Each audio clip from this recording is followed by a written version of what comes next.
Coucou tout le monde, nous voici pour une nouvelle vidéo et donc le 7e thème de ce mois de décembre qui est le thème du meurtre.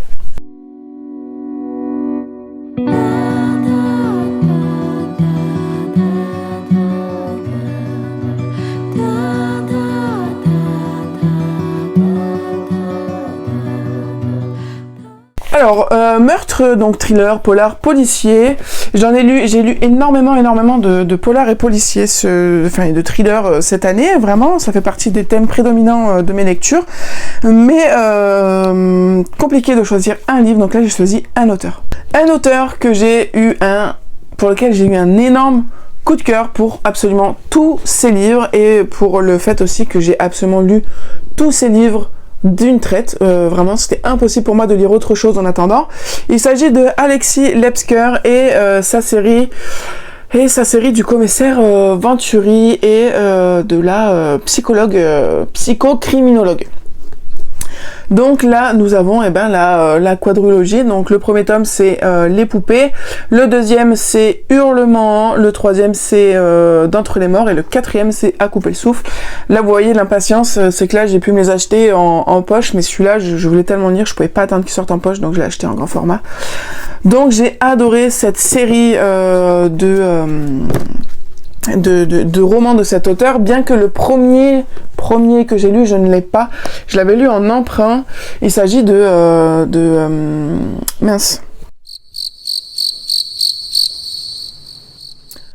Le Mangeur d'âme, qui a été adapté en film. D'ailleurs, le film est vraiment très loin de la qualité du roman.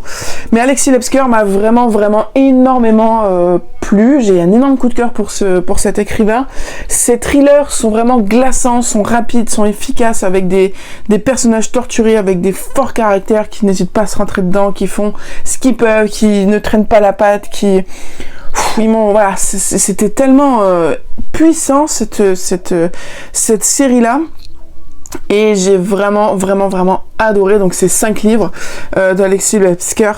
Donc là on va suivre le même commissaire, donc le commissaire Venturi, et le Mangeur d'âme, ça va être une commandante, je sais plus son nom, et on va avoir des crossovers entre cette commandante et ce commissaire que j'ai vraiment énormément aimé. Tous ces livres sont explosifs, les affaires sont prenantes, certaines sont très dures. Le Mangeur d'âme est très dur parce que ça parle de violence infantile. Après on va parler par exemple de claustrophobie avec À couper le souffle.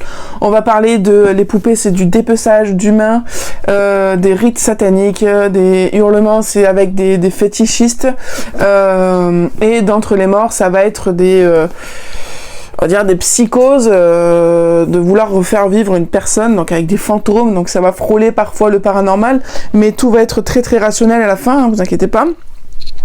Mais voilà, on explore vraiment beaucoup de thèmes différents, de genres de thrillers différents, et j'ai énormément aimé. On a le côté psychologique qui est vraiment sublime, avec elle s'appelle Mentalo, son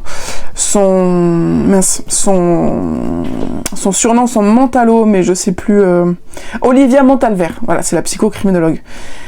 Et j'ai vraiment énormément aimé, et d'autant plus que nos commissaires et psychocriminologues ne sont pas évincés des histoires. Parfois ce sont eux-mêmes les victimes, et du coup j'ai vraiment énormément aimé parce que c'était d'autant plus prenant de voir que nos propres personnages n'étaient pas juste des enquêteurs, des yeux vus de l'extérieur. Non, parfois ils étaient au cœur de l'affaire, et pas dans le meilleur des sens. Donc je vous conseille fortement Alexis Lepsker. J'espère qu'il va en sortir d'autres, parce que j'ai vraiment un énorme coup de cœur pour sa plume qui est franche, qui est directe, et qui passe pas par 4 chemins. On a des chapitres courts, on a parfois des points de vue différents. Donc vraiment tout est parfait dans ces livres, tout est génialement écrit, présenté. Et les fois où il y a eu 3-4 personnes pour lesquelles je leur ai présenté ces bouquins, et ils les ont tous lus aussi d'affilée, il m'a dit je peux pas lire autre chose que du Alexis Lepsker, il me faut absolument la suite, parce que même si ce sont des enquêtes différentes, il y a quand même un fil conducteur très important, donc c'est quand même important de les lire dans l'ordre. Et du coup voilà, c'était vraiment extraordinaire comme découverte. Je suis très contente de m'être lancée dans Alexis Lepsker, parce que c'est en quelque sorte lui qui m'a réconciliée avec le thriller, le policier non fantastique. Et du coup, ça a donné suite à d'autres lectures du type Ragnar Jonasson, donc du polar polaire. islandais, tout ça. Donc vraiment, ça a été, pour tout un tas de raisons, une excellente lecture et un énorme coup de cœur. Donc voilà pour cette dernière vidéo. Donc nous sommes le 6 et demain, donc le 7, vous aurez le bilan, le dernier de la lecture du mois de novembre. Et on se retrouve lundi pour un nouveau jour, un nouveau thème et un nouveau livre. Je vous fais plein de gros bisous et je vous dis à très vite sur la chaîne pour de nouvelles vidéos.